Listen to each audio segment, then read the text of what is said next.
E aí galera, tudo bem? Hoje eu vou fazer um vídeo um pouco diferente do tipo de vídeo com o qual vocês estão acostumados aqui no meu canal. Falo muito de futebol, de esportes, hoje eu vou falar de música. Música, que é uma das minhas paixões, eu sou um consumidor assíduo de música, de vários tipos de música, música brasileira, rock, pop, MPB, em especial, gosto muito de rock, mas gosto de bolero também, enfim, adoro música, música. E nessa semana assisti um documentário que mexeu muito comigo, com todo mundo aqui em casa, mas especialmente comigo e com as pessoas da minha geração. Está mexendo muito com as pessoas da minha geração. É um documentário que está na Netflix chamado A Noite que Mudou o Pop, que conta a história da gravação de uma das músicas mais importantes da música internacional, um compacto lançado à época chamado We Are the World, que todo mundo conhece, todo mundo sabe, né? Michael Jackson, Lionel Richie, Stevie Wonder, Diana Ross, Bruce Springsteen, a nata da música americana, gravou no dia, eu tenho tudo anotadinho aqui, no dia 28 de janeiro de 85. Não quero dar spoilers aqui, não quero falar de situações que vocês verão no vídeo, para quem já viu, certamente foram muito marcantes, mas aquele foi um evento que para minha geração, tenho 56 anos, ele deixou memórias fantásticas. E a galera que está assistindo isso hoje, mesmo não sendo da minha geração, sente o impacto que aquilo provocou no mundo da música, né? Para contar rapidamente essa história, antes de falar especificamente do documentário, alguns detalhes e histórias, tudo começa com a gravação de uma outra música por parte de grandes artistas britânicos, ingleses, um single chamado Do They Know It's Christmas, uma iniciativa do Bob Geldof. A banda que ele junta de grandes estrelas chama-se Band-Aid. No dia 25 de novembro de 84 ele grava essa música com Sting, com Bono, com Boy George, pô, grandes estrelas da música. Phil Collins tocando bateria, embora não tenha cantado, a participação dele na bateria marcou a música e levou a música para um outro patamar. É um vídeo que circula até hoje da gravação dele na bateria. George Michael, muita gente boa mesmo da música britânica naquela época gravou. E é uma música que particularmente eu acho mais legal como música, sabe? É mais dura, mais crua, mais, entre aspas, suja, né? Como toda música britânica. O rock britânico tem muito disso, né? Eu curto muito essa música, né? Uma composição do Midge Ure, do Ultravox, um cara também muito conhecido na Inglaterra, faz meio um progressivo, meio eletrônico, assim, com a participação do Bob Geldof, né, do Gonton Rats, o idealizador do projeto. Ele vê uma reportagem na BBC sobre a fome na Etiópia e resolve juntar uma galera, turma da época fazendo muito sucesso, Spandau Ballet, Bananarama, toda essa galera se junta para cantar.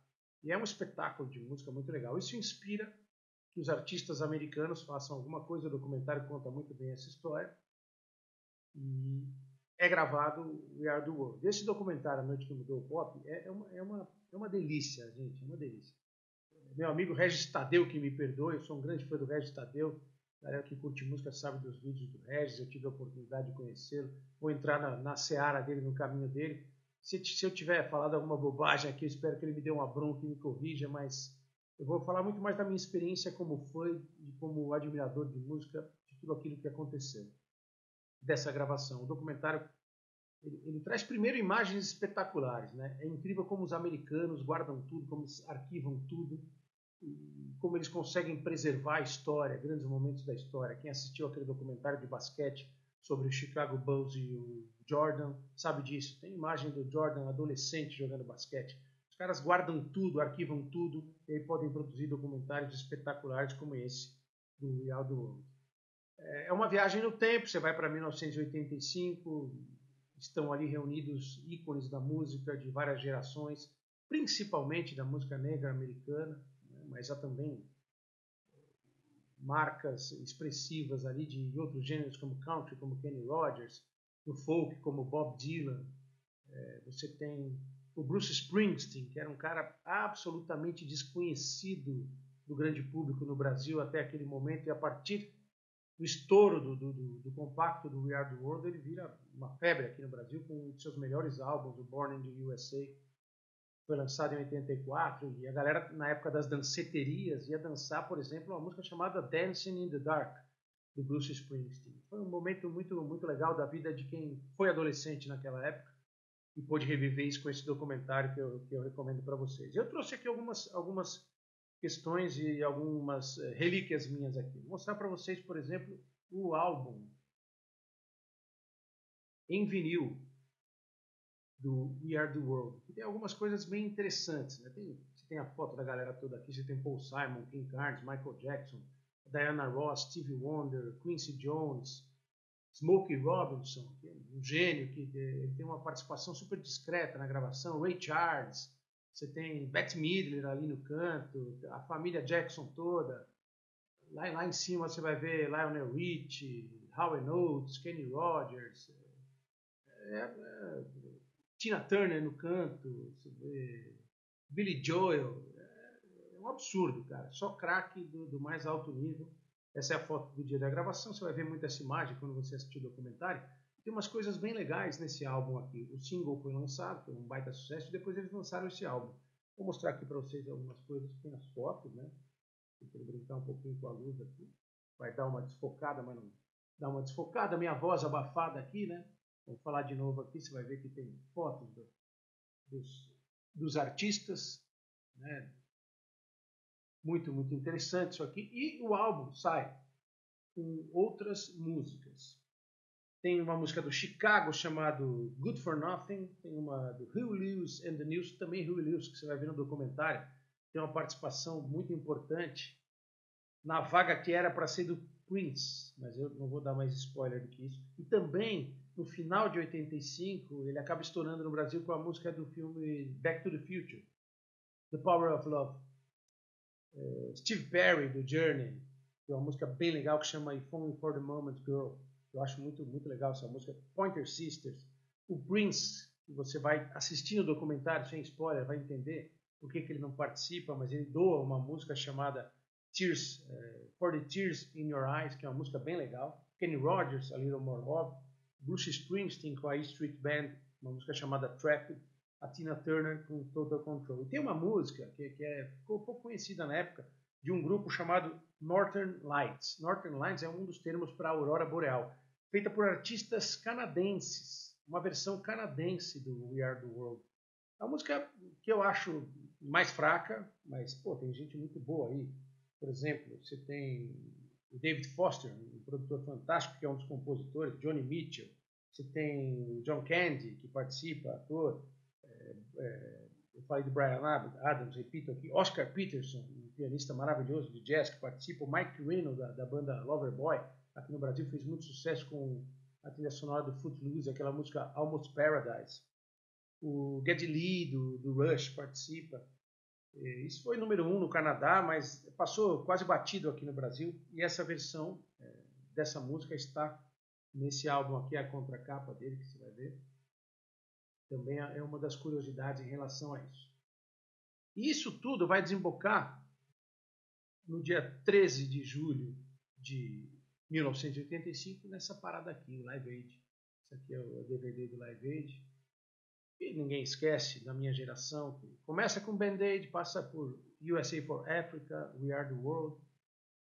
E vai desembocar nisso aqui, que é até hoje, para mim, o maior show da história. Quem assistiu o filme que conta a vida do Freddie Mercury, vai ver a reconstituição do show do Queen no Live Aid, que é um negócio maravilhoso. É um exercício super legal para quem curte música, assistir o filme e colocar o DVD, ou assistir na internet a apresentação do Queen original para você ver o requinte com que foi feita a filmagem. Né? Esse DVD é muito legal, tem algumas coisas que ficaram de fora, tipo a apresentação do Led Zeppelin, né? O Led Zeppelin não curtiu muito, tal, botaram toda a culpa no coitado do Phil Collins, que estava ali na bateria, que na verdade não teve muita culpa, tal, todo mundo tocou muito mal naquele dia, o Robert Plant desafinava, o Jimmy Page estava bebaço e não conseguia tocar direito, mas acabou ficando de fora. Algumas coisas que eu quero colocar sobre esse vídeo aí, que mexeram muito comigo, né? Uma delas, eu vou dar um spoiler aqui, que envolve a Sheila E., que é a baterista que tocava com o Prince, grande instrumentista. Sheila Escovedo, o nome dela. Sheila. Ela foi levada, ela participa do coral do We Are the World, mas ela foi levada mais para tentar convencer o Prince. E ela fala da mágoa dela no documentário, eu vou deixar só nessa parte aí. Outra coisa que é bem curiosa em relação ao Bruce Springsteen, né, que eu falei, que ele entra com aquele vozeirão rouco dele e tal, gravando os improvisos, principalmente, no final da música. Ele improvisa, o James Ingram improvisa, o Ray Charles, o Stevie Wonder também improvisa. O James Ingram, que é muito, muito pouco conhecido, né, aqui no Brasil, vou falar dele também. Mas do Bruce Springsteen, que depois estoura, depois principalmente disso estoura aqui no Brasil. Em 82, o grupo Fevers gravou uma versão de uma música chamada, tenho tudo anotadinho aqui, Sherry Darling, do Springsteen, com o nome de Chegou Minha Vez. A versão foi feita pelo Carlos Colla. Carlos Colla, quem gosta do Roberto Carlos, é um dos letristas principais do Roberto Carlos. E fez muito sucesso, foi trilha da novela Elas por Elas, mas pouca gente se tocou que era do Bruce Springsteen. Né? E quem era o Bruce Springsteen, que a partir do We Are the World estoura aqui também no Brasil. James Ingram, que eu falo que inclusive o documentário, eu acho que James Ingram, um cantor americano, negro, com uma voz espetacular, maravilhosa, com grandes sucessos românticos e tal, ele faz algumas das improvisações no We Are the World. E ele tinha gravado um disco do Quincy Jones, produtor do Thriller do Michael Jackson, um gênio da música, que estava na época produzindo a trilha sonora do filme A Cor Púrpura.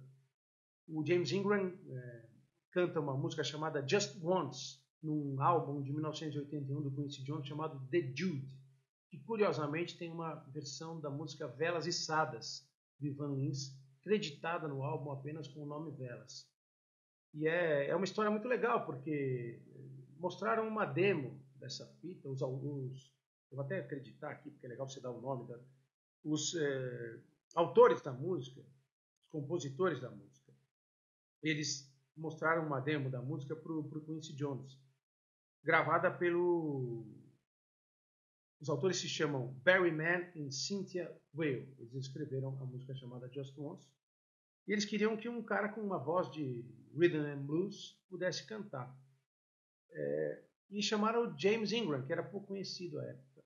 Mandaram a fita para o Quincy Jones, que ficou maravilhado com a voz do James Ingram e pediu para o James Ingram gravar Just Once para esse disco The Jude.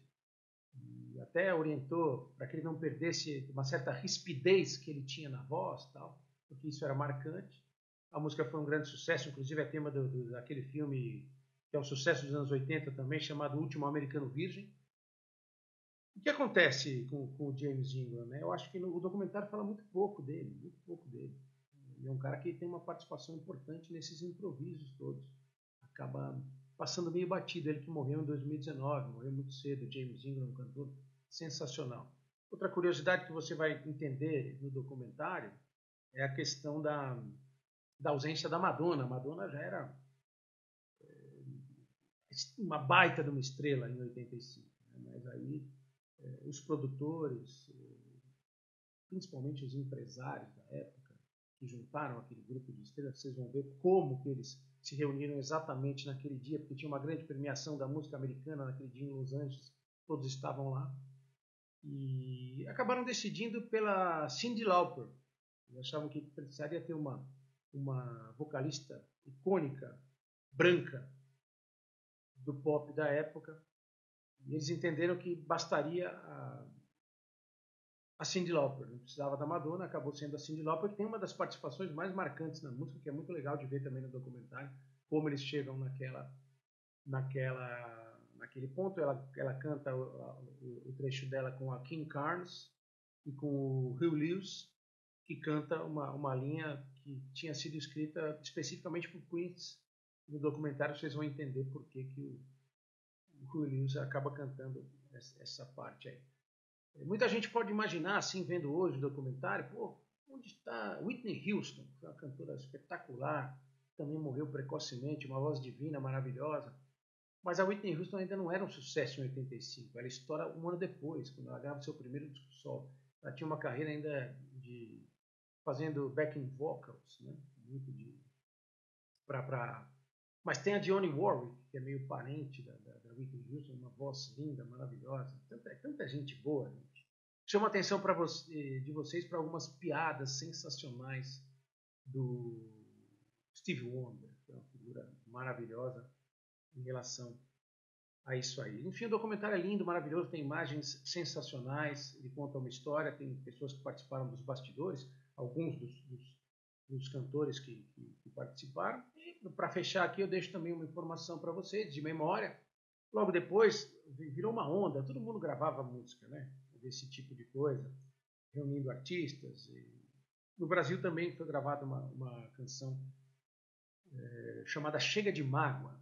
Eu vou até verificar aqui para falar o nome certinho, né? Abençoado celular, que a gente pode pesquisar. E foi contra a campanha Nordeste Já. A canção se chamava efetivamente Chega de Mágoa, uma canção composta majoritariamente pelo Gilberto Gil, mas depois creditada para vários autores, como todo mundo. Gilberto Gil, Caetano Veloso, Simone, Rita Lee. Procure na internet, você vai achar uma música bem legal, ela tem uma levada meio de reggae no momento e tal. Fez muito sucesso no Brasil, mas não teve o impacto que teve We Are The World, que foi uma mudança cultural, né, do planeta naquela época, que dificilmente vai se repetir. Você não vai juntar numa mesma noite, num mesmo estúdio, tantas lendas da música como essa gravação juntou. Até porque nós não temos hoje tantos músicos, tantos artistas icônicos como naquela época, né? Muitos deles já nos deixaram, como Ray Charles, por exemplo. Como é que você vai juntar no mesmo estúdio Michael Jackson, que é um dos autores, o autor principal da música, junto com Lionel Richie, que é outra lenda, um músico, cantor espetacular. Você vai juntar no mesmo estúdio Steve Wonder, Michael Jackson, Diana Ross, Ray Charles, Quincy Jones, Smokey Robinson.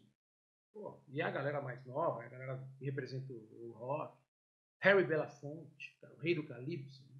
Que tem uma homenagem maravilhosa para ele no vídeo, vocês vão curtir, que é sensacional. Tá puxada pelo Al Jarreau também, outro cara que nos deixou, né? Um cara que fazia vocalizações maravilhosas, espetaculares, e tem uma parte muito engraçada do vídeo. Então foi uma viagem no tempo para quem é da minha geração. Estou aqui com a camisa da minha banda favorita do Genesis, né?